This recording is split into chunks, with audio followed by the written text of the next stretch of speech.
Magic നോവൽസിലേക്ക് ഏവർക്കും സ്വാഗതം. Kamala ഗോവിന്ദൻ്റെ Snehadooram part 8. വിധിയുടെ പകർപ്പ് കിട്ടിയപ്പോൾ ഉണ്ണികൃഷ്ണൻ ഒന്ന് വിറച്ചു. വേണ്ടായിരുന്നോ ഈ വിധി? നന്ദ വിട്ടുപോയി. താൻ പറഞ്ഞത് കൂട്ടാക്കാതെ 6 മാസം കാലാവധി പൂർത്തിയാകുന്നതിന് മുമ്പ് എന്തായാലും അവൾ മടങ്ങി വരും. ഒന്ന് വിളിക്കുകയെങ്കിലും ചെയ്യും. അങ്ങനെ ഒരു വിളിയുണ്ടായാൽ 3 തരം ചെല്ലും, ഒപ്പം കൊണ്ടുപോരും. ആ പ്രതീക്ഷയായിരുന്നു ഉണ്ണികൃഷ്ണന്. എന്നാൽ ആദ്യം അങ്ങോട്ടൊന്ന് വിളിക്കാനോ നന്ദ വിളിക്കാതെ ചെല്ലാനോ അയാളുടെ ഈഗോയും സമ്മതിച്ചില്ല. താൻ വിലക്കിയിട്ടും പോയവളല്ലേ, തിരിച്ചു വരട്ടെ. ആ ഈഗോ മാത്രമല്ല, തിരിച്ചു വരണം എന്നവൾ ആഗ്രഹിക്കാതെ താൻ കൊണ്ടുവന്നാലോ? തൻ്റെ അച്ഛൻ്റെയും അമ്മയുടെയും മുൻപിൽ പിടിച്ചു നിൽക്കാനാകാതെ വീണ്ടും പോകേണ്ടി വരില്ലേ? അതുകൊണ്ടവൾ വിളിക്കും. ഉണ്ണികൃഷ്ണൻ അങ്ങനെ തന്നെ പ്രതീക്ഷയോടെ 6 മാസം തള്ളിവിട്ടു. ആ പ്രതീക്ഷയിൽ വന്ന വിവാഹാലോചനകളൊക്കെ തട്ടിക്കളഞ്ഞു. നന്ദ ഇത്രയ്ക്ക് അങ്ങ് കടുംപിടുത്തം നടത്തേണ്ടിയിരുന്നില്ല. വിവരം അറിഞ്ഞപ്പോൾ ജോർജ് പറഞ്ഞു, ഇനിയിപ്പോൾ പ്രതീക്ഷ വെച്ചു പുലർത്തുകയും വേണ്ട. ഉണ്ണികൃഷ്ണൻ നിസ്സഹായതയോടെ നോക്കി. ഇനി കാര്യങ്ങളെ ധീരമായി നേരിടുകയാണ് വേണ്ടത്. നന്ദ പോയി, ഒപ്പം ജീവിക്കാൻ ആശിക്കേണ്ട. പകരം മറ്റൊരു വിവാഹം, കുഞ്ഞ്. അതാണല്ലോ അച്ഛൻ്റെ അമ്മയുടെയും പ്രശ്നവും ആവശ്യവും. അവരുടെ ഭാഗത്ത് തെറ്റുണ്ടെന്ന് പറയാനാവില്ല. ഇനി താൻ അവരോടുള്ള കടമ ചെയ്യൂ, അതാണ് നല്ലത്. ഉണ്ണികൃഷ്ണൻ മുഖം കുനിച്ചു. നിലവിൽ വല്ല പ്രപ്പോസലുമുണ്ടോ? ട്രാപ്പിൽ അകപ്പെട്ട പോലെ ഒന്ന്. മുറപ്പെണ്ണ്, 2 കുട്ടികളുണ്ട്. അവളുടെ ഡൈവോഴ്സ് അനുവദിച്ചാൽ ഉടൻ കല്യാണം. അവരൊക്കെ കൂടി തീരുമാനിച്ചിരിക്കുന്നു. നടക്കട്ടെ ഉണ്ണികൃഷ്ണ. 2 കുട്ടികളുള്ള ഒരു പെണ്ണ് ഉറപ്പിക്കാം. ഇനി അവൾ പ്രസവിക്കുമെന്ന്, അതാണല്ലോ ആവശ്യവും. ഉണ്ണികൃഷ്ണൻ മൂളി. ഉണ്ണികൃഷ്ണൻ ഒരു വൈകുന്നേരം ശ്യാമാലയത്തിൻ്റെ ഗേറ്റിനുള്ളിൽ തൻ്റെ ബൈക്ക് നിർത്തി. ശ്യാമ വരാന്തയിൽ തന്നെ ഉണ്ട്. ഉണ്ണികൃഷ്ണനെ കണ്ടതോടെ ശ്യാമ ആഹ്ലാദത്തോടെ കൂടി ഇറങ്ങി വന്നു. ഉണ്ണിയേട്ടൻ ഓഫീസിൽ നിന്ന് വരുന്ന വഴിയാ? ഉണ്ണികൃഷ്ണൻ മൂളി. അമ്മേ, ദാ ഉണ്ണിയേട്ടൻ വന്നു. ഓഫീസിൽ നിന്ന് വരണ വഴിയാ. എന്തേലും കഴിക്കാൻ എടുത്തോളൂ, വേഗം. ശ്യാമേക്കള ആഹ്ലാദവൈദ്യായി അമ്മായി ഇറങ്ങി വന്നു. നല്ല ആളാ നീ. എത്ര ദിവസമായി ഞങ്ങൾ കാത്തിരിക്കുന്നു. ഇവളാണെങ്കിൽ എന്നും പറയും നിന്റെ കാര്യം. ഉണ്ണികൃഷ്ണൻ ശ്യാമയെ നോക്കി. അവൾ പുഞ്ചിരിച്ചു. ഉണ്ണികൃഷ്ണൻ അമ്പരന്നു. ഭർത്താവിൻ്റെ അടുത്ത് നിന്ന് വന്നിട്ട് 1.5 മാസമേ ആയിട്ടുള്ളൂ. 2 പിഞ്ചു കുഞ്ഞുങ്ങളുടെ അമ്മയാണവൾ. അവർ അകലെ അകലെ അയാളോടൊപ്പമാണ്. എന്നിട്ട് ശ്യാമയ്ക്ക് ആ ഭാവമില്ല. കണ്ണുകളിൽ നനവോ ചുളിവോ ഇല്ല. വിവാഹമോചനത്തിനായി കാത്തിരിക്കുന്നു, എത്രയും വേഗം മറ്റൊരാളിൻ്റെ ഭാര്യയാകാൻ. ഉണ്ണികൃഷ്ണൻ നന്ദയെ ഓർത്തു. സ്വയം തീരുമാനിച്ചിട്ട് പോലും തന്നിൽ നിന്ന് പിരിഞ്ഞു പോകാൻ അവൾ എത്ര പാടുപെട്ടു. ശരീരത്തിൻ്റെ കുറേ ഭാഗം ചെത്തിപ്പറിച്ചു മാറ്റുന്നത് പോലുള്ള വേദന ആ ദിവസങ്ങളിൽ മുഖത്ത് കണ്ടു. അമ്മായി ചായയുമായി വന്നു. ഉണ്ണി, ചായ കുടിക്ക്. ഉഴുന്നുവട ഉണ്ടാക്കുമായിരുന്നു ഞാൻ. ശ്യാമ പറഞ്ഞിട്ടാ. അവൾക്ക് ഉഴുന്നുവടയെന്ന് വെച്ചാൽ ജീവനാ. നീ ഇരിക്കെ, നിനക്ക് ഞാൻ എടുക്കാം. കൊള്ളാം. ശ്യാമയ്ക്ക് ഉഴുന്നുവട തിന്നണം. അതിന് അമ്മായി അടുക്കളയിൽ പണിയുന്നു. ശ്യാമ വരാന്തയിലിരുന്ന് കുട്ടികളുടെ കളി കാണുന്നു. പണ്ട് മുതലേ ഇങ്ങനാണ്. ഓമനെ അമ്മായി അടുക്കളയിൽ കിടന്ന് രാവും പകലും പണിയും. 17-ാം വയസ്സിൽ ശ്യാമയെ വിവാഹം ചെയ്ത് വിടുന്നതുവരെ അവൾ അടുക്കള കണ്ടിട്ടില്ല. ഇപ്പോൾ അനിയത്തി ശാരിയും ഇതേ രീതി തന്നെ. പഠിക്കുകയാണെങ്കിൽ എന്താ, അടുക്കള പണി അറിയാത്ത പെണ്ണാണോ? നന്ദ ഉദ്യോഗസ്ഥയായിരുന്നു. അവൾ എത്ര രുചിയായി പാകം ചെയ്യുമായിരുന്നു. എത്ര നീറ്റായി വീട് ക്ലീൻ ചെയ്യുകയും ഫർണിഷ് ചെയ്യുകയും ചെയ്യുമായിരുന്നു. രക്തത്തിൽ അലിഞ്ഞു ചേരേണ്ടുന്ന ആ ശീലം സ്വന്തം വീട്ടിൽ നിന്ന് കിട്ടേണ്ടതാണ്. കുട്ടിക്കാലം മുതൽ തന്നെ സ്വന്തം അമ്മയിൽ നിന്ന് കിട്ടേണ്ടുന്ന ട്രെയിനിങ്. ആ ട്രെയിനിങ് പെൺകുട്ടിക്കകത്ത് കൊടുക്കാത്ത ഒരമ്മയും അമ്മയാകുന്നില്ല. അവരുടെ കടമ പൂർത്തിയാകുന്നുമില്ല. എനിക്ക് വടയൊന്നും വേണ്ട. ശ്യാമയോട് അല്പം സംസാരിക്കാനുണ്ട്, അതിനാണ് ഞാൻ വന്നത്. ആഹാ, അതിനിപ്പോൾ എന്താ? ശ്യാമേ ഉണ്ണിയെ കൂട്ടി ആ മുറിക്കോക്ക് പോയിക്കോ മോളെ. ഓമനിക്ക് കൂടുതൽ സന്തോഷമായി. ഉണ്ണികൃഷ്ണന് തെല്ലമർഷമുണ്ടായി. എങ്കിലും അതടക്കിക്കൊണ്ട് പറഞ്ഞു, മുറിയിലേക്ക് പോണ്ടമ്മായി, വളപ്പിലേക്ക് ഇറങ്ങാം. അവിടെ നല്ല കാറ്റുണ്ടല്ലോ. മുറിയിലാകെ പുഴുക്കലായിരിക്കും. ഫാനുണ്ടടാ. വേണ്ട. ഉണ്ണികൃഷ്ണൻ മുറ്റം കടന്ന് വളപ്പിലേക്ക് ഇറങ്ങിക്കഴിഞ്ഞു. ശ്യാമയെ ഓമനെ ആംഗ്യം കാട്ടി പിന്തുടരാൻ. ശ്യാമ ഉണ്ണികൃഷ്ണൻ്റെ ഒപ്പം നടന്നു. പ്ലാവിൻ്റെ പൊങ്ങി നിൽക്കുന്ന ഒരു വേരിന്മേൽ ഉണ്ണികൃഷ്ണൻ ഇരുന്നു. തൊട്ട് ചേർന്ന് ശ്യാമയും. അവൾ എന്നും അങ്ങനെ ആയിരുന്നു. ഉണ്ണികൃഷ്ണൻ്റെ അരികിൽ തൊട്ടും പിടിച്ചു നിൽക്കാൻ ഒരു പ്രത്യേക ഇഷ്ടം. ഉണ്ണിയേട്ടൻ എന്താ ഒന്നും മിണ്ടാത്തത്? ശ്യാമ ചോദിച്ചു. ഓ, അമ്മാവനും അമ്മായിയും കൂടി വീട്ടിൽ വന്നിരുന്നു. ശ്യാമയും ഞാനുമായുള്ള വിവാഹകാര്യം പറഞ്ഞു. അത് ശ്യാമയുടെ അറിവോടെ ആയിരുന്നോ? എന്നോട് അച്ഛനും അമ്മയും പറഞ്ഞിരുന്നു. ശ്യാമ പറഞ്ഞു. നിനക്ക് പൂർണ്ണമായ സമ്മതമാണോ? അതെ. അപ്പോൾ സുധാകരൻ്റെ കാര്യമോ? കേസ് കൊടുത്തിരിക്കുമല്ലേ, ഡൈവോഴ്സ് തീർച്ചയായും കിട്ടും എന്നാ കുടുംബ കോടതി എന്ന് പറഞ്ഞത്. കുടുംബ കോടതി ബന്ധം പിരിക്കുവാനിരിക്കുവാണെന്ന് നിന്നോടാരാ പറഞ്ഞത്? പിന്നെ അല്ലാതെ. കേസ് കൊടുത്തത് പിന്നെന്തിനാ? അവർ ശ്യാമയെ വിളിച്ച് ചോദിക്കും. എനിക്കറിയാം എല്ലാം പറഞ്ഞു കൊടുക്കാൻ. എന്നെ ചീത്ത പറഞ്ഞതും തല്ലിയതും ഒക്കെ പറയും ഞാൻ. ചീത്ത പറഞ്ഞു, തല്ലി, പറഞ്ഞു ഒത്തുതീർപ്പാക്കാവുന്ന കേസുകൾ കൂട്ടി യോജിപ്പിക്കാനേ അവർ ശ്രമിക്കും. എന്നാൽ ഞാൻ ചത്തുകളയും. നീ സുധാകരന്റെ കൂടെ 4 വർഷം ജീവിച്ചതല്ലേ? 2 കുഞ്ഞുങ്ങളെയും പ്രസവിച്ചില്ലേ? എന്നിട്ടാ ചാകാൻ പോകുന്നേ? ഡൽഹിയിൽ വെച്ച് ഞാൻ എത്ര തവണ ആഗ്രഹിച്ചതാ ചാകാൻ, പറ്റിയില്ല. ഓ, ദുഷ്ടനാ ഉണ്ണിയേട്ടാ അയാള്. എന്നോട് ഒരു സ്നേഹവും ഇല്ല. അങ്ങോട്ട് തിരിഞ്ഞാ കുറ്റം, ഇങ്ങോട്ട് തിരിഞ്ഞാ കുറ്റം. എനിക്കൊന്നും അറിയത്തില്ലെന്നാ പറയുന്നേ. എന്തുമാത്രം എന്നെ ഉപദ്രവിച്ചു. ഇപ്പൊ ദേ കണ്ടില്ലേ, ഞാൻ എൻ്റെ കുഞ്ഞുങ്ങളെ പിടിച്ചു വെച്ചു. ഞാനല്ലേ 10 മാസം ചുമന്ന് പ്രസവിച്ചത്. അയാൾക്കെന്താ കാര്യം പിടിച്ചു വെക്കാൻ? തമ്മിൽ പിരിയുകയാണെങ്കിൽ തന്നെ കുട്ടികളെ ശ്യാമയ്ക്ക് തരാനേ കോടതി വിരിക്കും. ആ, അങ്ങനെ വേണം. അയാൾ പോയി ഞൊട്ടട്ടെ, ശ്യാമ വാശിയോടെ പറഞ്ഞു. ഉണ്ണികൃഷ്ണൻ വിസ്മയത്തോടെ അവളെ നോക്കി. എത്ര നിസ്സാരമാണ് ഇവൾക്കെല്ലാം. കുട്ടികളെ തിരികെ കിട്ടിയാൽ നീ എന്തു ചെയ്യും? ശ്യാമ ഉണ്ണികൃഷ്ണന്റെ മുഖത്തേക്ക് നോക്കി. ഞാൻ നിന്നെ വിവാഹം കഴിക്കുകയാണെങ്കിലോ? കുട്ടികളെയും കൂട്ടി നീ ചൈത്രത്തിലേക്ക് കൊണ്ടുവരുമോ? അപ്പച്ചി അമ്മാവന് സമ്മതിക്കുമോ? സമ്മതിക്കാൻ തരമില്ല. ഉണ്ണിയേട്ടനോ? എനിക്കും സമ്മതമല്ല. ഉണ്ണിയേട്ടൻ എൻ്റെ കുഞ്ഞുങ്ങളെ ഇഷ്ടമല്ലേ? ഇന്നാൾ വന്നപ്പോൾ അവരെ എടുത്ത് ലാളിച്ചതല്ലേ? പിന്നെന്താ? നിന്റെ കുട്ടി എന്ന നിലയിൽ ഞാൻ ഇഷ്ടപ്പെട്ടു, കൊഞ്ചിച്ചു. പക്ഷെ അവരെ എൻ്റെ വീട്ടിൽ നിർത്താനും വളർത്താനും കൊഞ്ചിക്കാനും ഒന്നും ഞാൻ തയ്യാറല്ല. അപ്പോൾ ഉണ്ണിയേട്ടൻ എൻ്റെ മക്കളെ ചരിത്രത്തിൽ താമസിപ്പിക്കുന്നത് ഇഷ്ടമല്ലേ? അല്ല. ആ, എന്നാ പിന്നെ അവർ രണ്ടാളും ഇവിടെ വളർന്നോളും. എൻ്റെ അമ്മയില്ലേ ഇവിടെ? അമ്മ അവരെ നല്ലപോലെ നോക്കിക്കോളും. ഉണ്ണികൃഷ്ണൻ സ്വയം തലക്കടിച്ചു. പിന്നെ ഒരക്ഷരം പോലും പറയാതെ അയാൾ ശീഘ്രം നടന്നു. സുധാകരൻ്റെ ഡൽഹിയിലെ ഫോണിൽ ബന്ധപ്പെട്ടപ്പോഴാണ് ഉണ്ണികൃഷ്ണനെ മനസ്സിലായത് അയാൾ മക്കളെയും കൂട്ടി നാട്ടിലേക്ക് പോന്നു എന്നും. കുടുംബ കോടതിയിൽ നിന്ന് സമൻസ് വന്നതനുസരിച്ച് കോടതിയിൽ ഹാജരാകാൻ വേണ്ടി വന്നതാണ് അയാൾ. ഉണ്ണികൃഷ്ണൻ ശ്രീശൈലത്തിൽ ചെല്ലുന്നത് ഞായറാഴ്ചയാണ്. ബൈക്ക് നിർത്തി ഇറങ്ങി ചെല്ലുമ്പോൾ പൂമുഖത്ത് വന്നത് സുധാകരൻ്റെ അച്ഛൻ ശ്രീധരനും അമ്മ അംബുജവുമാണ്. ഉണ്ണികൃഷ്ണനെ കണ്ടപ്പോഴേ രണ്ടാൾക്കും മനസ്സിലായി. ശ്യാമയുടെ വിവാഹത്തിനും അതിനുശേഷം 1-2 അവസരങ്ങളിലും അവർ ഉണ്ണികൃഷ്ണനെ കണ്ടിട്ടുണ്ട്. അകത്തെവിടെയോ കേൾക്കുന്ന കുഞ്ഞിൻ്റെ കരച്ചിലാണ് ഉണ്ണികൃഷ്ണൻ ശ്രദ്ധിച്ചത്. നേർത്ത സ്വരം. കിഷനാണോ കരയുന്നത്? കനത്ത സ്വരത്തിൽ ശ്രീധരൻ ചോദിച്ചു. ഞാൻ വന്നത് അറിയാം, സംശയിക്കണ്ട. സുധിയും കുഞ്ഞുങ്ങളും വന്നിട്ടുണ്ട്. മറ്റന്നാളല്ലേ കോടതിയിലെ സീറ്റിംഗ്. എന്താ അതിന് മുൻപേ ധൃതിയായോ? ആയെങ്കിൽ പറയാം. മുൻപ് വേണേലും മുൻപ് തരാം. ഒപ്പിട്ട് തന്നേച്ചാൽ ആ സൊല്ല് ഒഴിഞ്ഞു പോകുമല്ലോ. ഈ അച്ഛനും അമ്മയുമാണ് സുധാകരന് സ്ക്രൂ വെക്കുന്നതെന്ന് ശിവൻകുട്ടി അമ്മാവൻ പറഞ്ഞത് എത്ര ശരി. എന്നാ ഡൈവേഴ്സിന് ഒപ്പിട്ട് തരേണ്ടത്? പറഞ്ഞോ. അന്ന് തന്നെ വന്നങ്ങ് ഒപ്പിട്ട് തരൂ അവൻ. അയാൾ വീണ്ടും ഒരു അമർഷത്തോടെ പറഞ്ഞു. കൊള്ളാം, ഒരച്ഛനിൽ നിന്ന് കേൾക്കേണ്ടുന്ന വാക്കുകൾ. പിന്നെ എങ്ങനാണാവോ പറയേണ്ടത്? പറഞ്ഞു തന്നാലത് ഉപകാരമായി. മക്കളെ പിരിക്കാനല്ല ഒരച്ഛൻ ശ്രമിക്കേണ്ടത്, കൂട്ടിയോജിപ്പിക്കാനാണ്. ആഹാ, കൊള്ളാലോ ഉപദേശം. എന്നിട്ടെന്താ ഇക്കാര്യം സ്വന്തം തന്തയോട് പറയാഞ്ഞത്? വീട്ടിൽ നിൽക്കുന്ന പെണ്ണിനെ പിരിച്ചു വിട്ടിട്ട് പ്രസവിക്കുന്ന പെണ്ണിനെ കെട്ടിയോന്റെ കയ്യിൽ നിന്ന് പിരിച്ചെടുത്തിട്ട് തനിക്ക് തരാനല്ലോടോ തൻ്റെ തന്തയുടെ പരിപാടി. പെറ്റ് നിൽക്കുന്ന കറവ പശുവിനെ നോക്കി മേടിക്കുന്നത് പോലെ. ഉണ്ണികൃഷ്ണൻ ചമ്മിപ്പോയി. അല്ല, ഇയാളിപ്പോൾ എന്തിനാ ഇങ്ങോട്ട് വന്നത്? അത് പറയ്. ഇവിടെ എൻ്റെ കുഞ്ഞിന് മനസ്സമാധാനം ഇല്ലാണ്ടാക്കാനാണോ? അംബുജ മുന്നോട്ട് വന്നു. എന്താണ് ഈ പറയുന്നത്? ഉണ്ണികൃഷ്ണന്റെ ശബ്ദം അടഞ്ഞു. എന്നതാണോ? കല്യാണം കഴിഞ്ഞ് അന്ന് മുതൽ സഹിക്കണതാവളെ. നിങ്ങൾ തമ്മിൽ പ്രേമമല്ലായിരുന്നോ? മുറപ്പെണ്ണും മുറച്ചെറുക്കനും കൂടി പ്രേമിച്ച് നടന്നു. ഒടുവിൽ ജോലിക്കാരിയെ കിട്ടിയപ്പോൾ ഇവളെ തഴഞ്ഞു. ഭാരം ചുമക്കുന്നത് എൻ്റെ കുഞ്ഞും. ഒരു ഭാര്യ എന്ന നിലയിൽ 2 പെറ്റു എന്നതിനപ്പുറം എൻ്റെ കുഞ്ഞിന് അവളെ കൊണ്ട് ഒരു സമാധാനവും കിട്ടിയിട്ടില്ല.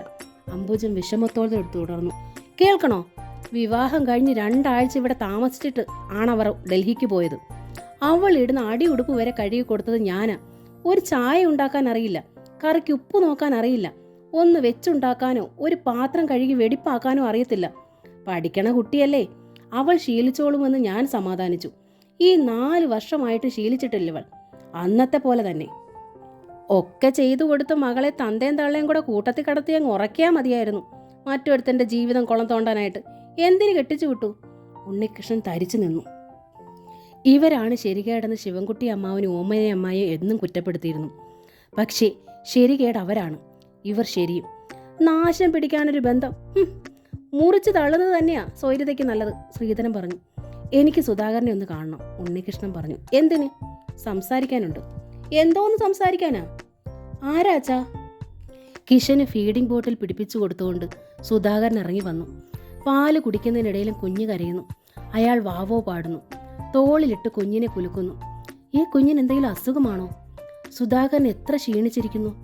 അലസമായ തലയും വളർന്ന താടിയും ശ്യാമയും സുധാകരനും തമ്മിൽ എന്തന്തരം. എനിക്ക് സുധാകരനോട് അല്പം സംസാരിക്കാനുണ്ടായിരുന്നു. എനിക്ക് കേൾക്കണ്ട. കറുത്ത മുഖത്തോടെ സുധാകരൻ ശബ്ദമുയർത്തി. കേൾക്കണം. എൻ്റെ കുഞ്ഞിന് പനിയാണ്. ഞാൻ അവനെ ഹോസ്പിറ്റലിൽ കൊണ്ടുപോകുന്നു. അതിനിടയിൽ സമയമില്ല. ഓക്കേ, കുഞ്ഞിനെടുത്തോളൂ, ഞാനും വരാം. നിങ്ങൾക്ക് സമയമുണ്ടാകുന്നതുവരെ കാത്തു നിൽക്കാം. എന്താണ് പറയാനുള്ളത്? അസഹ്യതയോടെ സുധാകരൻ ചോദിച്ചു. ഉണ്ണികൃഷ്ണൻ ശ്രീധരനെയും അംബുജത്തെയും ഒന്ന് നോക്കി. സുധാകരൻ കുഞ്ഞിനെ അംബുജത്തിൻ്റെ കയ്യിൽ കൊടുത്തു. അമ്മ ഇവൻ്റെ ഉടുപ്പൊന്ന് മാറ്റിക്കേ, ഞാനിതാ വരുന്നു. ആ, ലക്ഷ്മി എവിടമ്മേ? ആ മുറ്റത്തെങ്ങാനും കാണും. നിനക്കറിയത്തില്ലേ അതിൻ്റെ സ്വഭാവം? പറഞ്ഞാൽ കേൾക്കുവോ? തോന്നിയാസമല്ലേ വളർത്തി വെച്ചേക്കുന്നത്. ചുട്ട അടി കൊടുക്കണം ചന്തിക്ക്. തെല്ലി ഈർഷ്യയോടെ പറഞ്ഞുകൊണ്ട് അംബുജ നീങ്ങി. പുറകെ ശ്രീധരനും. സുധാകരൻ 2 കസേര എടുത്ത് മുറ്റത്തേക്കിട്ടു. ഓ, ഒന്നിരിക്കാൻ പറയാനുള്ള ആദിത്യ മര്യാദ ഇയാളെങ്കിലും കാണിച്ചല്ലോ. എന്താണ് പറയാനുള്ളത്? സുധാകരൻ ഈർഷ്യയോടെയാണ് ചോദിച്ചത്. പറയാൻ വന്നതല്ല, ഇനി പറയേണ്ടതെന്ന് തോന്നുന്നു, ഉണ്ണികൃഷ്ണൻ പറഞ്ഞു. ഈ ലോകത്ത് പുരുഷന്മാരെക്കാൾ അധികമുള്ളത് സ്ത്രീകളാണ്. എന്നിട്ടും പ്രസവിക്കുന്ന ഒരു സ്ത്രീയെ തപ്പി നടന്ന നിങ്ങൾക്ക് എൻ്റെ 2 കുഞ്ഞുങ്ങളുടെ അമ്മ മാത്രമേ കിട്ടിയോളൂ? സുധാകരൻ ചോദിച്ചു അത്യന്തം വെറുപ്പോടെ. സുധാകരൻ്റെ അച്ഛനും അമ്മയും ഇങ്ങനെ ഏതാണ്ടൊക്കെ പറഞ്ഞു. പക്ഷെ സുധാകരൻ, അത് തെറ്റാണ്. അപ്പോൾ നിങ്ങൾ പറഞ്ഞിട്ടല്ലേ അവൾ പോന്നത്? നോ, ഒരിക്കലുമല്ല. പിന്നെ ഈ കുഞ്ഞുങ്ങളെ ഉപേക്ഷിച്ചിട്ട് അവൾ പോകുന്നതെന്തിന്? നിങ്ങൾ കൊടുക്കാഞ്ഞിട്ട്. എൻ്റെ കുഞ്ഞുങ്ങളെ നിങ്ങൾ സ്നേഹിക്കുമെന്ന് എനിക്ക് ഉറപ്പില്ലാത്തത് കൊണ്ടാണ് ഞാൻ കൊടുക്കാഞ്ഞത്. ഞാനോ? അതെ, എൻ്റെ കുഞ്ഞുങ്ങൾ എൻ്റെ പ്രാണനാണ്. അവരെ പ്രസവിച്ച സ്ത്രീയോ? ഉണ്ണികൃഷ്ണൻ കുറ്റപ്പെടുത്തി. നിങ്ങളേക്കാൾ 12 വയസ്സിന് ഇളയതാണിവൾ. വിവാഹിതയാവുമ്പോൾ അവൾ കുട്ടിയായിരുന്നു. അത് മനസ്സിലാക്കി പെരുമാറാതെ ഇപ്പോൾ കോടതി വരെ എത്തിച്ചു. അവളുടെ കുട്ടിക്കളികൾ ഞാൻ മനസ്സിലാക്കിയിട്ടില്ലെന്നാണോ? സുധാകരൻ ഗൗരവപ്പെട്ടു. ഒരൊറ്റ ചോദ്യം ചോദിക്കാം, അതിനുത്തരം നിങ്ങൾ തരണം, സുധാകരൻ പറഞ്ഞു. ഭാര്യയോടൊത്ത് കഴിഞ്ഞവനല്ലേ നിങ്ങളും? പുലർച്ചെ ചായയുമായി വന്ന ആ സ്ത്രീ നിങ്ങളെ ഉണർത്തിയോ? അതോ സൂര്യനുദിച്ച് പൊങ്ങിക്കഴിഞ്ഞിട്ട് ഉണരാത്ത ഭാര്യയെ നിങ്ങൾ തട്ടി ഉണർത്തിയോ? നിങ്ങളുടെ ജീവിതത്തിനിടയിൽ എന്താണ് പതിവ്? ഉണ്ണിയേട്ടാ, ചായ. അരികിലെന്നതുപോലെ നന്ദയുടെ സ്വരം. നീണ്ടുവരുന്ന വളയിട്ട കയ്യും ചായയും. ഉറക്കം നടിച്ചു കിടക്കും, അതറിയാം നന്ദയ്ക്ക്. എന്നാലും അവൾ തൊട്ടു വിളിക്കും. ചിലപ്പോൾ അവളെ വലിച്ചു പുതപ്പിനടിയിലേക്ക് പൂഴ്ത്തും. നിങ്ങളുടെ ഒപ്പം ജോലിക്ക് പോയിരുന്നവളല്ലേ ആ സ്ത്രീ? വീട്ടിലെ എല്ലാ പണികളും തീർത്ത് വീട് വൃത്തിയാക്കിയിട്ടല്ലേ നിങ്ങൾ ഒരുമിച്ച് പോവുക? സുധാകരൻ തുടർന്നു. എന്നാൽ വീട്ടിലിരിക്കുന്നവളാണ് എൻ്റെ ഭാര്യ. ഈ വക കാര്യങ്ങളിലൊന്നും തീരെ താല്പര്യമില്ല. പ്രസവിച്ച കുഞ്ഞുങ്ങളെ പോലും നോക്കില്ല. അണിഞ്ഞൊരുങ്ങുക, TV കാണുക, അതാണ് മെയിൻ പരിപാടി. ഒരു ഭാര്യയുടെ അമ്മയുടെ കടമ അതാണോ? അത് കുട്ടിക്കളിയാണെന്നാണോ നിങ്ങൾ പറയുന്നത്? ഉണ്ണികൃഷ്ണൻ അമ്പരന്നു. ഒക്കെ പോട്ടെ, താലി കെട്ടിപ്പോയില്ലേ? വിധിയാണെന്ന് സമാധാനിച്ച് ഈ കുരിശ് അങ്ങോളം ചുമക്കാൻ തന്നെയാണ് ഞാൻ തുനിഞ്ഞതും. പക്ഷേ ഊണിലും ഉറക്കത്തിലും അവൾ മറ്റൊരു പുരുഷനെക്കുറിച്ച് ചിന്തിക്കുകയും പറയുകയും ചെയ്താലോ? ആദ്യ രാത്രിയിൽ തന്നെ കൂടെ കിടന്നുറങ്ങുന്ന ഭാര്യ മറ്റൊരു പുരുഷന്റെ പേര് ഉരുവിട്ടാലോ? നിങ്ങളെ കിട്ടാത്തതിൻ്റെ നഷ്ടബോധം അതാണെന്നും അവൾക്ക്. എന്നെയോ? ഉണ്ണികൃഷ്ണൻ നടുങ്ങി. നിങ്ങളെ പുകഴ്ത്തുക, താരതമ്യപ്പെടുത്തിക്കൊണ്ട് എന്നെ ഇടിച്ചു താഴ്ത്തുക. ഏതൊരു പുരുഷനും സമനില തെറ്റും, മദ്യപിക്കും, തല്ലും. ഇതൊക്കെ ഞാനും ചെയ്തിട്ടുള്ളൂ, അയാൾ തുടർന്നു. 2ാമത്തെ പ്രസവത്തിന് നാട്ടിൽ പോയി വന്നതോടെ അവൾ ആകെ മാറി. അവൾക്ക് വേണ്ടി നിങ്ങൾ ആദ്യ ഭാര്യ ഉപേക്ഷിച്ചു പോലും. അവൾ തിരികെ ചെല്ലാൻ കാത്തിരിക്കുകയാണെന്നു. ഏതോ വീട്ടിൽ വിരുന്ന് വന്നിട്ട് തിരികെ പോകാൻ ധൃതി കൂട്ടുന്ന മട്ട്. എന്നെക്കുറിച്ചോ കുഞ്ഞുങ്ങളെക്കുറിച്ചോ അല്ല ചിന്ത. കുഞ്ഞുങ്ങളെ ഞാൻ തന്നെ എടുത്തോളാനാ തന്തയും തള്ളയും പോലും പറഞ്ഞത്. കുട്ടികളുടെ ബാധ്യതയില്ലാതെ തന്നെ അവളെ നിങ്ങളുടെ കയ്യിലേക്ക് തരാൻ. ഉണ്ണികൃഷ്ണന്റെ പല്ലുകൾ കടിച്ചു പിടിച്ചു പോയി. ഇപ്പോഴിതാ ഡൈവോഴ്സിന് ഹാജരാകാൻ സമൻസ്. കുഞ്ഞുങ്ങളെയും കയ്യിലെടുത്ത് ഫ്ലാറ്റിൽ നിന്ന് താഴേക്ക് ചാടാനാണ് ആദ്യം തോന്നിയത്. സുധാകരന്റെ കൺകോണിൽ നനവൂറുന്നത് ഉണ്ണികൃഷ്ണൻ കണ്ടു. ഡൈവോഴ്സിന് സമ്മതമാണ്, ഞാൻ ഒപ്പിട്ട് തരാം. പക്ഷെ കുഞ്ഞുങ്ങളെ ശ്രദ്ധിക്കാത്തൊരമ്മയ്ക്ക് എന്ത് വന്നാലും ഞാൻ ഇവരെ വിട്ടുകൊടുക്കില്ല. അക്കാര്യം സംസാരിക്കാനാണ് നിങ്ങൾ വന്നതെങ്കിൽ ഇരിക്കണ്ട, പോകാം. നിങ്ങൾക്ക് എൻ്റെ ഭാര്യയെ വിട്ടുതരുന്നു സന്തോഷത്തോടെ. പക്ഷെ കുഞ്ഞുങ്ങളെ തരില്ല. സുപ്രീം കോടതി പറഞ്ഞാലും തരില്ല. ഒട്ടു സമയം ഉണ്ണികൃഷ്ണൻ നിശബ്ദനായിരുന്നു. എന്നിട്ട് പറഞ്ഞു, സുധാകരൻ, കുട്ടികൾ ഉണ്ടാവില്ലെന്ന് പറഞ്ഞ് ഞാൻ എൻ്റെ ഭാര്യ ഉപേക്ഷിച്ചതല്ല. എനിക്ക് കുട്ടികൾ ഉണ്ടാവട്ടെ എന്ന് കരുതി അവൾ സ്വയം ഒഴിഞ്ഞു പോയതാണ്. അച്ഛനും അമ്മയും തിരക്കിട്ട് പുനർവിവാഹത്തിനായി ശ്രമിക്കുന്നുണ്ട്. ഇനിയും വിവാഹം കഴിക്കില്ല എന്ന് ഞാൻ പ്രതിജ്ഞ എടുത്തിട്ടൊന്നുമില്ല. പക്ഷെ ഒരു കാര്യം സത്യം, അങ്ങനെ ഒരു വിവാഹമുണ്ടായാൽ ഒരിക്കലും ശ്യാമയാകില്ല വധു. What you say? സത്യം. എൻ്റെ മനസ്സിൽ എന്തെങ്കിലും അവൾ ഉണ്ടായിരുന്നെങ്കിൽ 4 വർഷം ഒരുത്തൻ്റെ കൂടെ പൊറുപ്പിച്ചിട്ട് അവളെ തിരിച്ചെടുക്കണമെന്ന് ഞാൻ ആഗ്രഹിക്കുമോ? ഞാനും അവളും തമ്മിൽ 12 വയസ്സിന് വ്യത്യാസമുണ്ട്. കൗമാര സ്വപ്നങ്ങൾ എൻ്റെ മനസ്സിൽ വിടരുന്ന കാലത്ത് അവൾ കൈക്കുഞ്ഞായിരുന്നു. നിക്കർ പോലും ഇടിവിക്കാത്ത പരുവത്തിൽ ഞാൻ അവളെ ചുമലിലേറ്റി നടന്നിട്ടുണ്ട്, കൊഞ്ചിച്ചിട്ടുണ്ട്, ഉമ്മ വെച്ചിട്ടുണ്ട്. ഉണ്ണികൃഷ്ണൻ്റെ കണ്ണുകളിൽ നേരിയ രീതിയിൽ ഈർപ്പം പൊടിഞ്ഞു. എനിക്ക് കിട്ടാൻ ഭാഗ്യമില്ലാതെ പോയ എൻ്റെ കൂടപ്പറപ്പായിട്ട് അവിശ്വസനീയതയോടെ സുധാകരൻ നോക്കി. എൻ്റെ വിവാഹം നടക്കുമ്പോൾ 17 വയസ്സുണ്ടവൾക്ക്. മിടിയും ടോപ്പും ധരിച്ച് ഓടിപ്പാഞ്ഞ് നടക്കുന്നൊരു പീക്കിരി പെണ്ണ്. അക്കാലത്ത് അവളുമായിട്ടുള്ള വിവാഹം അമ്മാവനും അമ്മായി ആലോചിച്ചു എന്നത് സത്യം. കേട്ട പാടെ നുള്ളിയെറിഞ്ഞു. ഞാനും എൻ്റെ അച്ഛനും അമ്മയും. എൻ്റെ മനസ്സിൽ നന്ദയെപ്പോലെ കാര്യപ്പിടിപ്പും പക്വതയുമുള്ളൊരു സ്ത്രീക്കേ സ്ഥാനമുണ്ടായിരുന്നുള്ളൂ. കുറച്ച് ദിവസം മുമ്പ് അമ്മാവനും അമ്മായും വീട്ടിൽ വന്നു. ശ്യാമയുമായുള്ള പുനർവിവാഹത്തെക്കുറിച്ച് സംസാരിച്ചു. ദൗർഭാഗ്യത്തിന് ഇപ്പോൾ എൻ്റെ അച്ഛനും അമ്മയും അത് സമ്മതിക്കത്തക്ക ഒരു മാനസിക പരിവർത്തനത്തിലാണ്. ഉണ്ണികൃഷ്ണൻ തുടർന്നു. ബട്ട് എങ്ങനെയാണ് തലയൂരുക എന്നതായിരുന്നു എൻ്റെ ചിന്ത. എൻ്റെ മാതാപിതാക്കളെ പിന്മാറ്റാനാവില്ലെന്ന് തോന്നി. ഞാൻ ശ്യാമയെ സമീപിച്ചു. സ്റ്റിൽ അവൾ ആ പഴയ കുട്ടി തന്നെയാണ്. മിടിയും ടോപ്പും ഇട്ട് ഞാൻ എന്നു കണ്ട കുട്ടി. 1 മാസം മുമ്പ് ഭർത്താവിൽ നിന്ന് പിരിഞ്ഞു പോന്ന അവൾ ഉടനെ തന്നെ പുനർവിവാഹത്തിന് തയ്യാറായിരിക്കുന്നു. കഷ്ടം. കാര്യപ്രാപ്തിയില്ലാത്ത അവളെ വളർത്തിയതിൻ്റെ ദോഷം. അവളെ തിരുത്താനാവില്ലെന്ന് തോന്നി. നിങ്ങളുടെ കാല് പിടിച്ച് പറയാം എന്ന് കരുതിയാണ് ഞാൻ വന്നത്. ഡൈവോഴ്സ് നടത്തരുതേ എന്നും ഈ പിഞ്ചു കുഞ്ഞുങ്ങളെ ഓർത്തിട്ടെങ്കിലും. പക്ഷേ എനിക്ക് തെറ്റുപറ്റി. ഇനി ഞാൻ ആരുടെ കാലാണ് പിടിക്കുക? അസ്വസ്ഥതയോടെ ഇരിക്കുകയാണ് സുധാകരൻ. അയാളുടെ ഒരു മറുപടിക്കായി ഉണ്ണികൃഷ്ണൻ ആശങ്കയോടെ നോക്കി. അപ്പോഴേക്കും കിഷനെയും കൊണ്ട് അംബുജ മുറ്റത്തേക്കിറങ്ങി. അവർ പറഞ്ഞു, മതിയടാ പറഞ്ഞത്. എന്തോന്നാ ഇത്രയ്ക്ക് പറയാനുള്ളത്? പറഞ്ഞിട്ട് എന്തോന്നാ പുണ്യം? നീ വാ, കൊച്ചാകെ വാടിത്തളർന്നു, പോകാം. സുധാകരനും എഴുന്നേറ്റു. ഉണ്ണികൃഷ്ണനും. അയാൾ കിഷനെ നോക്കി. ശരിയാണ്, കുഞ്ഞ് വല്ലാതെ വാടി തളർന്നിരിക്കുന്നു.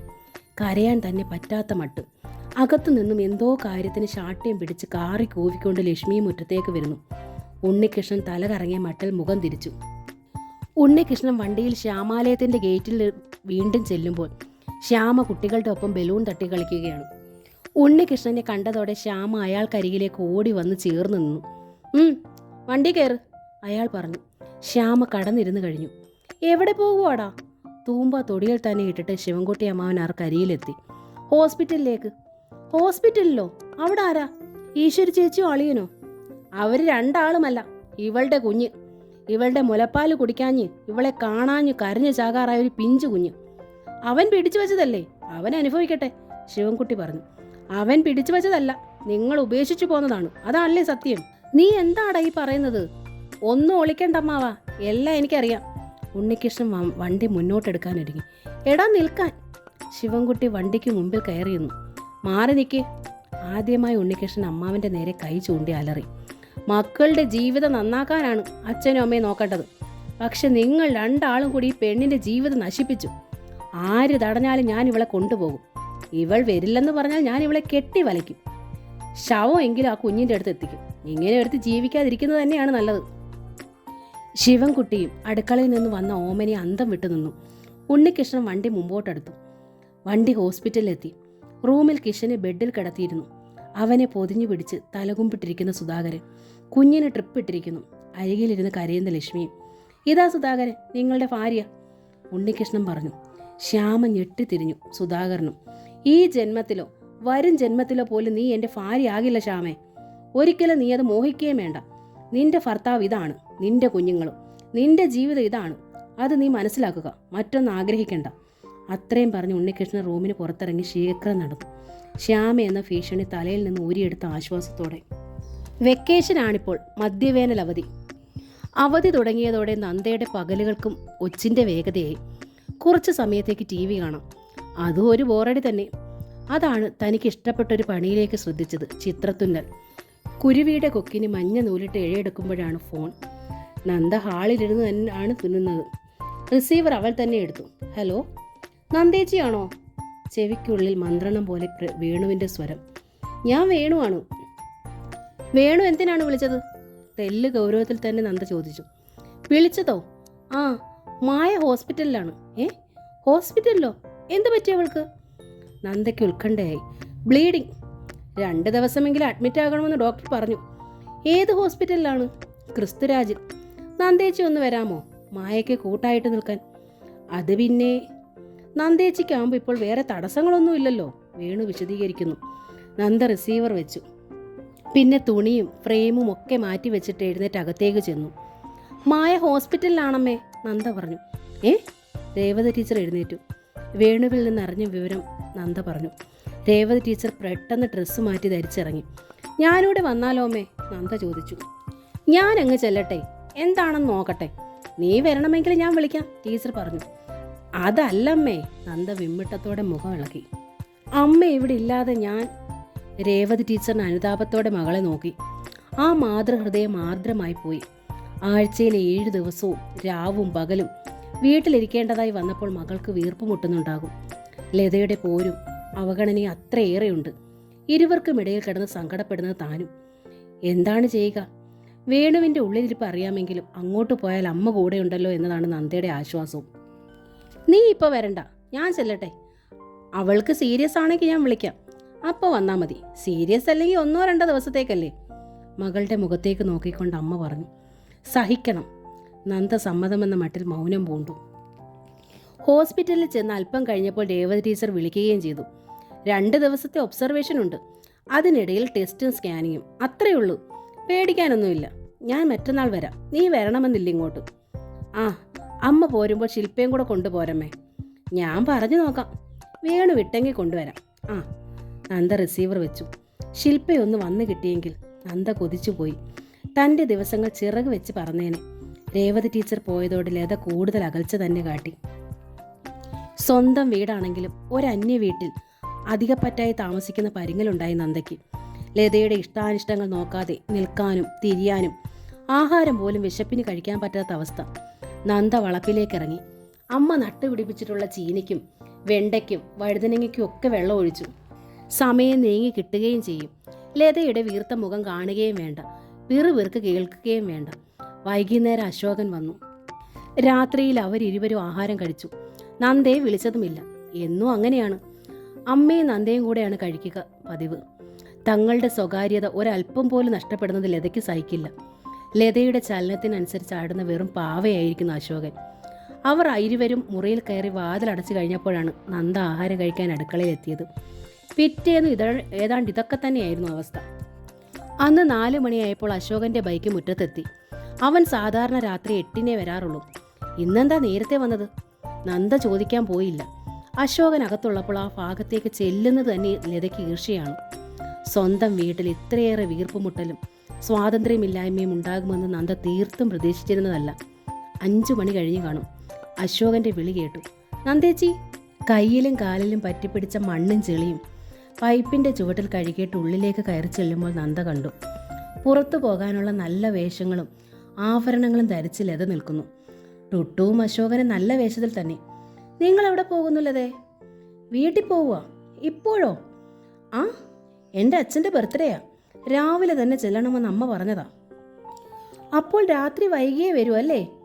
ഞങ്ങൾ നാളെ വരും നന്ദേച്ചി, അശോകൻ പറഞ്ഞു. നാളെയോ? അവിശ്വസനീയതയോടെ നന്ദ അവനെ നോക്കി. നാളെയാ ബർത്ത്ഡേ, ഉച്ചയ്ക്കാ ആഘോഷം. ഞാനും കുട്ടേട്ടനും മോനും ഇന്നേ ചെല്ലണമെന്ന് എല്ലാവരും പറഞ്ഞു. ലത ഇടയ്ക്ക് കയറി പറഞ്ഞു.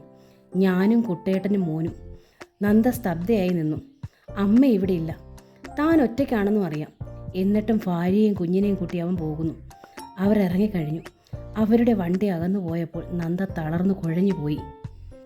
ഇതിൽ കൂടുതൽ തന്നെ തൻ്റെ സഹോദരനും ഭാര്യ അവഗണിക്കാനുണ്ടോ? നന്ദയെ സംബന്ധിച്ചിടത്തോളം ആ രാത്രി ദുരിതപൂർണമായിരുന്നു. ജനിച്ചിട്ടിന്നോളം ഇങ്ങനൊരു ഒറ്റപ്പെടൽ. ഒരു വീട്ടിൽ ഒറ്റയ്ക്കൊരു രാത്രി. ആദ്യമായിട്ടാണിങ്ങനെ. സ്വന്തം വീടാണെങ്കിലും നന്ദ അടി പതറിപ്പോയി. ഭയമല്ല, സങ്കടമല്ല, വേദന. ആഹാരമൊക്കെ ഉണ്ടായിട്ട് നന്ദ അത് കഴിച്ചില്ല. അടുക്കളയിൽ, മുറികളിൽ, വരാന്തയിൽ ഒക്കെ അവളങ്ങനെ പതറി പതറി നടന്നു. അന്ന് ആദ്യമായി നന്ദ സങ്കടപ്പെട്ടു. ഉണ്ണികൃഷ്ണനെ വിട്ടുപോകുന്നതിൽ. തൻ്റെ അരിയിൽ നിന്ന് മാറാതെ നിഴൽ പോലെ പറ്റിപ്പിടിച്ച് നിന്നിരുന്ന ആൾ. ആ സ്നേഹം, കരുതൽ. പകൽ പോലും താൻ വീട്ടിൽ ഒറ്റയ്ക്കാകുന്നത് ഇഷ്ടപ്പെടാത്ത ആൾ. ആ കൈത്തണ്ടയിൽ തലവെച്ച് ആ ഊഷ്മള നിശ്വാസമേറ്റ് ആ മാറിൽ മുഖം അമർത്തി കിടന്നിരുന്ന നാളുകൾ. നന്ദ തേങ്ങിപ്പൊട്ടി. ആ സാമീപ്യത്തിനായി അവൾ കൊതിച്ചുപോയി. നന്ദ തൻ്റെ വാനിറ്റി ബാഗ് എടുത്തു. അതിനുള്ളിൽ ചെറിയ പേഴ്സ് എടുത്തു. പേഴ്സിൻ്റെ ഒരു പാളിൽ ചെറിയൊരു കണ്ണാടിയുണ്ട്. കഷ്ടിച്ച് 1.5 ഇഞ്ച് വ്യാസത്തിൽ. അടുത്ത പാളിയിൽ നെയ്സിൽപ്പ് വെക്കാനുള്ള പോളിത്തീൻ പോക്കറ്റ്. നെയ്സിൽപ്പിന് പകരം നന്ദ അതിനുള്ളിൽ വെച്ചിരുന്നത് താനും ഉണ്ണികൃഷ്ണനും കൂടി ഒരുമിച്ചിരുന്ന കപ്പിൾ ഫോട്ടോയാണ്. വിവാഹത്തിൻ്റെ 1ാം വാർഷികം പ്രമാണിച്ചെടുത്തതാണ്. നന്ദ അതെടുത്തു നോക്കി. സ്നേഹത്തിൻ്റെ ഒടുങ്ങാത്ത തൃഷ്ണത മാത്രം സ്ഫുരിക്കുന്ന മിഴികൾ, നിഷ്കളങ്കതയാർന്ന ആ മുഖം, തെല്ല് തടിച്ച് കീഴ്പോട്ട് സമൃദ്ധമായി വളർന്ന മീശ. താനാണ് ഈ മീശ ഇങ്ങനെ വെട്ടിയൊരുക്കാൻ സഹായിക്കുന്നത്. ഷേവ് ചെയ്യാനിരിക്കുമ്പോൾ നന്ദ ആ ഫോട്ടോ നെഞ്ചോട് ചേർത്ത് വെച്ചു. പിന്നെ കണ്ണോട് ചേർത്തു, ഒടുവിൽ അതരങ്ങളിലും. നന്ദയുടെ കൈകൾ സ്വയം അറിയാതെ ഫോണിൻ്റെ റിസീവറിലേക്ക് നീണ്ടു. വിരലുകൾ താനെ നമ്പർ അമർത്തി. ബെല്ലിൻ്റെ ശബ്ദം നന്ദയ്ക്ക് ഉള്ളു ഊതിപ്പെരുത്തു. ഹലോ. ഹൃദയത്തിൽ തേന്മഴയായ ആ സ്വരം കാതിൽ. നന്ദ നെഞ്ചിൽ കൈയമർത്തി. ഹലോ. വീണ്ടും ഉണ്ണികൃഷ്ണൻ്റെ ആ ശബ്ദം. ഇടറി പൊട്ടുമെന്ന് തോന്നിയ നിമിഷം നന്ദ റിസീവർ വെച്ചു. ഒന്ന് വിളിച്ചാൽ മതി, ഒരൊറ്റ തവണ. ഉണ്ണിയേട്ടാ വരൂ എന്നും. ആൾ ഓടിയെത്തും. ഇപ്പോൾ വിളിച്ചാലോ ഒന്നുകൂടെ. നന്ദ വീണ്ടും റിസീവർ എടുത്തു. നമ്പർ ഞെക്കി. 5 അക്കം. 6ാമത്തെ നമ്പർ കൂടി ഞെക്കിയാൽ വീണ്ടും ആൾ റിസീവർ എടുക്കും. ഹലോ എന്ന് വിളിക്കും. ഉണ്ണിയേട്ടാ, നന്ദയാണ്. ഞാനിവിടെ ഒറ്റയ്ക്കാണ്. ഇങ്ങനെ എനിക്കിനി വയ്യ. ഉണ്ണിയേട്ടനെ കാണാണ്ട് വയ്യ. ഉണ്ണിയേട്ടനെ എനിക്ക് തൊടണം, ഉമ്മ വയ്ക്കണം. ഇല്ലെങ്കിൽ ഇപ്പോൾ നന്ദ മരിക്കും, ഹൃദയം പൊട്ടി മരിക്കും എന്നൊക്കെ പറയണം. ഉണ്ണിയേട്ടൻ ആ നിമിഷം അവിടെ നിന്ന് പറന്നു വരും. പാഞ്ഞിവിടെ എത്തും. തന്നെ കോരിയെടുക്കും. ആ മാറോട് ചേർത്തടക്കി പൊതിഞ്ഞു പിടിക്കും. എൻ്റെ ഈശ്വര. പക്ഷെ നന്ദ 6ാമത്തെ നമ്പർ ഞെക്കിയില്ല. താൻ എന്തിനവിടെ നിന്ന് പോന്നു? ഉണ്ണിയേട്ടൻ പുനർവിവാഹം ചെയ്യാൻ വേണ്ടി. അതവിടെ നടക്കാൻ പോകുന്നു. സാലി ചേച്ചി പറഞ്ഞതനുസരിച്ചാണെങ്കിൽ ഇനി അധിക ദിവസമില്ല. ശ്യാമ, ഒരിക്കൽ ഉണ്ണിയേട്ടനെ ആഗ്രഹിച്ചവൾ, ഇപ്പോൾ താൻ വിളിച്ചാൽ, അല്ലെങ്കിൽ തന്നെ ശ്യാമയെ സ്വീകരിക്കാൻ തയ്യാറായ മനസ്സിൽ നിന്നിപ്പോൾ താൻ പടിയിറങ്ങി കഴിഞ്ഞിട്ടുണ്ടാവില്ലേ? ശ്യാമ, തങ്ങളുടെ സാമ്രാജ്യമായിരുന്ന ആ മുറിയിൽ ഇനി ശ്യാമ ആധിപത്യം സ്ഥാപിക്കും. ആ ബെഡിൽ ഉണ്ണിയേട്ടൻ്റെ വിയർപ്പിൻ്റെ ഉപ്പുരസം നുണഞ്ഞവൾ കിടക്കും. പിന്നെ അവൾ ഉണ്ണിയേട്ടൻ്റെ കുഞ്ഞിനെ പ്രസവിക്കും. പിന്നെ നന്ദ ആ റിസീവർ വെച്ചു. അതിൻ്റെ മുകളിലേക്ക് തല ചായ്ച്ച് പൊട്ടിപ്പിളർന്ന് കരഞ്ഞു. രാത്രിയിൽ നന്ദ ഉറങ്ങിയില്ല. മയങ്ങും. എന്തോ ശബ്ദം കേട്ടതുപോലെ ഞെട്ടി ഉണരും. വീടിന് ചുറ്റും ആരൊക്കെ നടക്കുന്നത് പോലെ, ഓടുന്നത് പോലെ.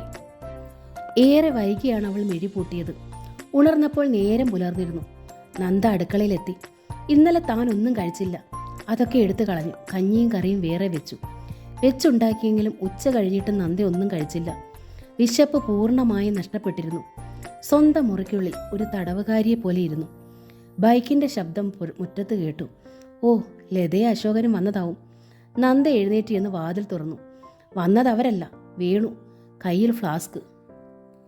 നന്ദയുടെ അലസമായ വേഷവും ക്ഷീണഭാവവും പോലും അഴകിൻ്റെ മാറ്റു കൂട്ടുന്നതായാണ് വേണുവിന് തോന്നിയത്. അയാൾ കൊതിയോടെ നോക്കി. നന്ദയുടെ നോട്ടത്തിൻ്റെ മൂർച്ചയേറിയപ്പോൾ വേണു മന്ദഹസിച്ചു. കുറച്ച് ചായ വേണമെന്ന് അമ്മ പറഞ്ഞു. ക്യാൻറ്റീനിലെ ചായ മായയ്ക്ക് പിടിക്കുന്നില്ല.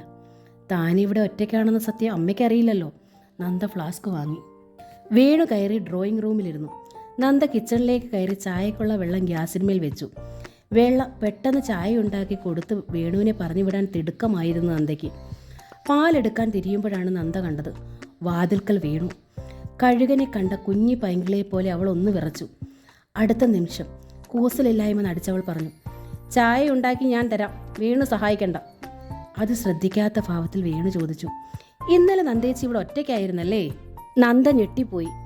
അളിയൻ അല്പം മുമ്പ് എന്നെ വിളിച്ചിരുന്നു, മായയുടെ വിവരം അറിയാൻ. അപ്പോഴാണ് ഞാൻ അറിയുന്നത്. അപ്പോൾ താൻ ഒറ്റയ്ക്കാണെന്നറിഞ്ഞുള്ള വരവാണിത്. അമ്മ പറഞ്ഞു വിട്ടതല്ല. നന്ദയ്ക്ക് ഉള്ളിൽ ഈർഷ്യ നിറഞ്ഞു. ഞാനൊരു വെറിയനാണെന്ന് നന്ദേച്ചിക്ക് തോന്നുന്നുണ്ടോ? ഞാൻ അന്ന് സ്കൂൾ ഗേറ്റിങ്ങിൽ വന്നത് നന്ദേച്ചിയെ കാണാൻ തന്നെയാണ്. അവിടെ ആകുമ്പോൾ മറ്റാരും കാണില്ലല്ലോ. നന്ദേച്ചി എന്നോടന്ന് പറഞ്ഞത് വളരെ ക്രൂവലായിപ്പോയി. ഞാൻ എത്ര സങ്കടപ്പെട്ടെന്ന് അറിയാമോ? വേണു, ഇതൊന്നും എന്നോട് പറയേണ്ട കാര്യമല്ല. വേണു മുൻവശത്തേക്ക് പോകൂ, ഞാൻ അങ്ങോട്ട് വരാം ചായയും കൊണ്ട്. ചായയ്ക്ക് വേണ്ടി വന്നതല്ല ഞാൻ. വേണുവിൻ്റെ സ്വരത്തിൽ വാശി കലർന്നു. ഞാനൊരു ഭർത്താവാണ്, രണ്ടാമതൊരു കുഞ്ഞിൻ്റെ കൂടെ അച്ഛനാകാൻ പോകുന്നവനാണ് എന്ന് കരുതി എൻ്റെ മനസ്സും ഹൃദയവും ഒക്കെ കുത്തിപ്പറിച്ചെടുത്ത് ദൂരേക്ക് എറിയാനാവുമോ? വേണു വാതിലടഞ്ഞു നിന്ന് പറഞ്ഞു. ഞാൻ അത്രയ്ക്ക് ഇഷ്ടപ്പെട്ടു പോയി നന്ദേച്ചിയെ, സ്നേഹിച്ചു പോയി. 4.5 വർഷമായിട്ട് ഈ നെഞ്ചിനുള്ളിൽ അടക്കി സൂക്ഷിച്ചിരുന്ന സ്നേഹം. നന്ദ നടുങ്ങി. അതെ, സത്യം. മായയേക്കാൾ മുൻപേ ഞാൻ കണ്ടതും മോഹിച്ചതും നന്ദേച്ചിയാണ്. ഞാൻ അന്ന് ഇവിടെ വന്നത് നന്ദേച്ചിയെ ചോദിക്കാനാണ്. നന്ദേച്ചിയുടെ ഫോട്ടോ എൻ്റെ ആൽബത്തിലുണ്ട്. ബാബുവിൻ്റെ വൈഫിനോടൊപ്പം അന്ന് കല്യാണത്തിനെടുത്തത്. സ്വകാര്യമായി ഞാൻ എന്നും ഓമനിക്കുന്ന ഫോട്ടോ. വേണു, നന്ദയുടെ സ്വരം പതറിപ്പോയി. ഇപ്പോൾ ഭർത്താവിൻ്റെ അടുത്ത് നിന്ന് നന്ദേച്ചി പോകുന്നത് തന്നെ എനിക്ക് വേണ്ടിയാണെന്ന് എൻ്റെ മനസ്സ് പറയുന്നു. ഞാൻ എത്ര അടക്കാൻ ശ്രമിച്ചിട്ടും എൻ്റെ മനസ്സടങ്ങുന്നില്ല. ഞാൻ എന്താ ചെയ്യുക? വേണു കിച്ചണിലേക്ക് ഇറങ്ങി. സ്തംഭിച്ചു നിൽക്കുകയാണ് നന്ദ. അത് കേട്ടത് വിശ്വസിക്കാനാകാതെ. എനിക്കറിയാം ഇവിടെ നന്ദേച്ചിക്ക് ഒട്ടും മനസമാധാനമില്ലെന്ന്. കണ്ടില്ലേ ഒറ്റയ്ക്കാക്കി പോയത്. കേട്ടപ്പോൾ എനിക്ക് സഹിച്ചില്ല. ഞാൻ ഓടി വന്നതൊന്ന് ആശ്വസിപ്പിക്കാനാണ്. എനിക്ക് മക്കളുണ്ട്. നന്ദേച്ചി എനിക്ക് മക്കളെ തരണ്ട. പകരം എന്നോടൊപ്പം എന്നും ഉണ്ടായാൽ മാത്രം മതി. വേണു, വേണു പോ. നന്ദയുടെ ശബ്ദം അടഞ്ഞു പോയിരുന്നു. അങ്ങനെ പറയല്ലേ നന്ദേച്ചി, ഒരിക്കലും പറയല്ലേ. വേണുവിനി പിന്നോട്ട് പോകാൻ ആവാഞ്ഞിട്ടാണ്. അങ്ങനെ പറഞ്ഞതോടൊപ്പം വേണു നന്ദയെ 2 കൈകൾ നീട്ടി വാരി പിടിച്ചു. ദാഹാർത്ഥമായ അയാളുടെ അധരങ്ങൾ നന്ദയുടെ മുഖത്തു നിന്ന് കഴുത്തടിയിലേക്ക്. 4.5 വർഷത്തെ കാത്തിരിപ്പിൻ്റെ തേങ്ങൽ. കാമാർത്ഥനല്ല, സ്നേഹാർത്ഥൻ. ആ മനസ്സ്, ആ മൃദുസ്വരം. ഒരു നിമിഷാർത്ഥം നന്ദയുടെ മനസ്സ് അറിയാതൊന്ന് കുളിർന്നലിഞ്ഞുപോയി, വിടർന്നുപോയി. അടുത്ത സെക്കൻഡിൽ നന്ദ ഉണർന്നു. തന്നെ പിടിച്ചിരിക്കുന്നത് വേണുവാണ്, ഉണ്ണിയേട്ടനല്ല. ഇയാളുടെ ബീജവും വേറി ഹോസ്പിറ്റലിൽ കിടക്കുന്ന തൻ്റെ അനുജത്തിയാണ്. നന്ദ സർവ്വശക്തിയെ സംഭരിച്ച് കുതറി.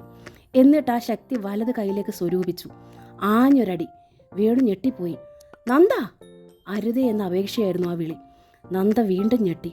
നന്ദേച്ചി എന്നല്ല, നന്ദയെന്ന്. ഇറങ്ങിപ്പോകാൻ നന്ദ കൈ ചൂണ്ടി ഉച്ചത്തിൽ പറഞ്ഞു. ഇല്ല, ഞാൻ പോകില്ല. എനിക്ക് നിന്നെ വേണം നന്ദ. ഭ്രാന്തമായൊരു ഭാവത്തോടെ വേണു വീണ്ടും മുമ്പോട്ട് നീങ്ങി. നന്ദ പിൻവാതിലൂടെ പുറത്തു ചാടാൻ വെമ്പി. പക്ഷെ വേണു പിന്നാലെ ചെന്ന് വീണ്ടും അവളെ പിടികൂടി. ലതയും അശോകനും അറയ്ക്കലെ മുറ്റത്ത് ബൈക്കിൽ വന്നിറങ്ങിയത് ആ നേരത്താണ്. കമലാ ഗോവിന്ദൻ്റെ സ്നേഹദൂരം എന്ന നോവലിൻ്റെ ഈ ഭാഗം ഇവിടെ പൂർണ്ണമാവുകയാണ്. ഈ നോവൽ നിങ്ങൾക്ക് ഇഷ്ടമായെങ്കിൽ പ്ലീസ് ഒന്ന് സബ്സ്ക്രൈബ് ചെയ്യണേ. Thank you.